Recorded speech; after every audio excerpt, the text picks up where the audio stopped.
On this week's episode of Let's Fix Leadership, we're going to have a hot take conversation. Welcome back, friends. This is your place for cutting edge tools, exercises, best practices, and modern leadership strategies. Because when the world is changing, it's time to bring our leadership styles along for the ride.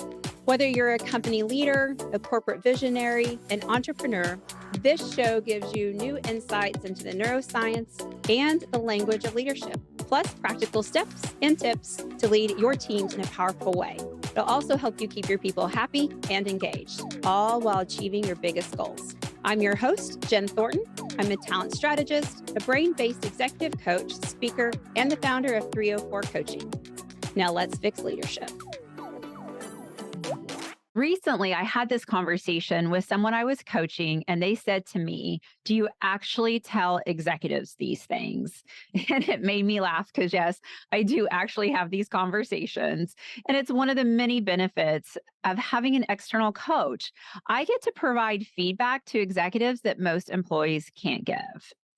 And during this coaching session, what we were discussing was how to balance it all. And I think it's something that all of us can relate to. But here's the reality of balancing it all.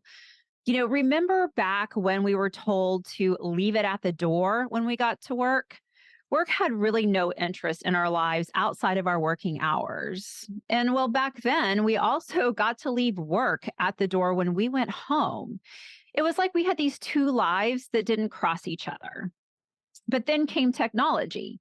We got laptops, we got cell phones, and work was coming into our homes. Now, this wasn't a bad thing for our employer because it was really a one-way street. They got to come into our personal lives when they needed us, but we were still expected to leave our personal life at the door. And this, by the way, was when my client said, "Do you actually tell executives these things?" So that's where the hot take starts. But then came COVID, and it just all got mushed up together.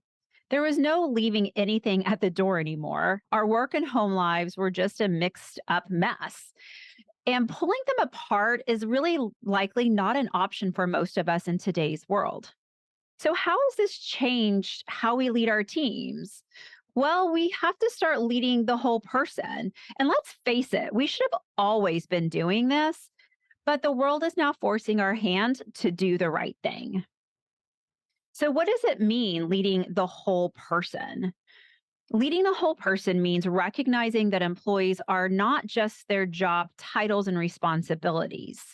Each individual brings a unique blend of emotions, experiences, skills, and aspirations to the workplace. Acknowledging these dimensions and treating employees as complete humans, it's really the cornerstone of holistic leadership. This approach not only emphasizes employee satisfaction, but it also boosts engagement, creativity, and overall performance. So, today I want to share some ideas with you on how to lead the whole person. And first, we have to cultivate authentic connections. Holistic leaders prioritize building authentic connections with their team members. They take the time to understand their employees' interests and strengths and challenges. They have regular one on one interactions and open conversations. These conversations help leaders gain insight into their team members' lives beyond work. This, in turn, allows leaders to offer support that extends beyond professional matters, really fostering a sense of trust and belonging. And here's another hot take: you can have a professional relationship with someone while also supporting them as a whole person. Let's take a quick break from the conversation. Does your company need to prepare those upcoming leaders to take the reins? To learn more about our leadership academies and our coaching, and to see if your company is a good fit for our transformation programs, visit 304coaching.com. The other thing to think about is how you can provide flexibility.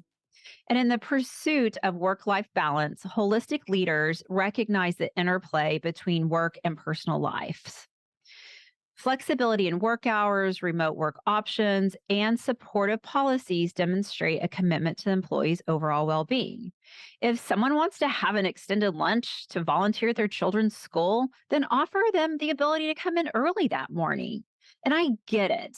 It may not be possible for 100% of flexibility for everyone 100% of the time, but I do think in general, we could be more creative and still get the work done. We also have to provide opportunities for growth. Leaders who focus on the whole person are invested in their employees' growth and development.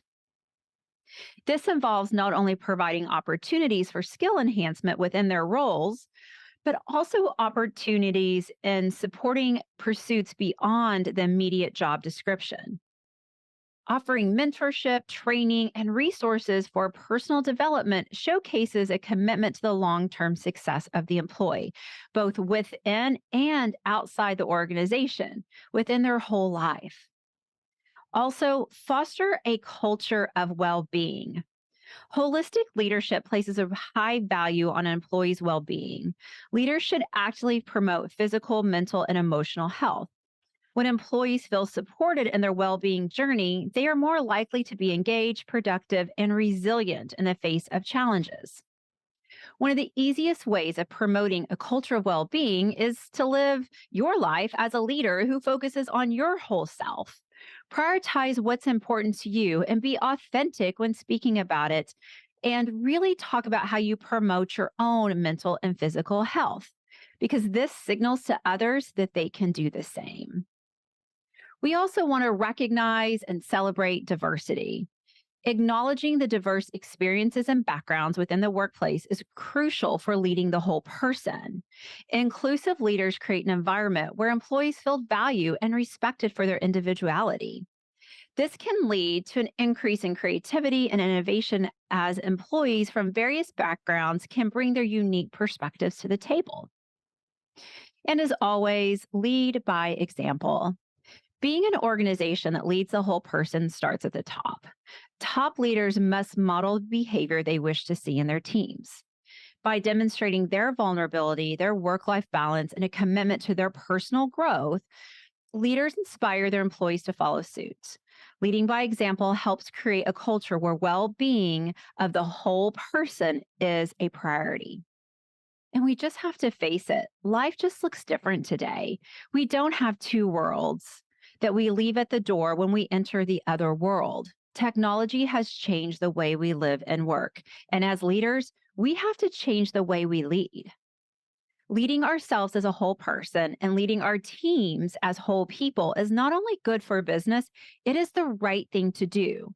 It's the right thing to do for ourselves, it's the right thing to do for our families, and it's the right thing to do for our communities. And leading the whole person helps us all fix leadership. Thanks for listening to Let's Fix Leadership. By hanging out with me today, you're already on your path. If you're looking to learn more and to see if your company is a good fit for our coaching and leadership education, then hey, visit 304coaching.com. If you got value out of this podcast, share it with a friend. And it would mean the world to me if you would leave a thoughtful review and a rating on iTunes. Thanks again for listening, and I appreciate your work in fixing leadership.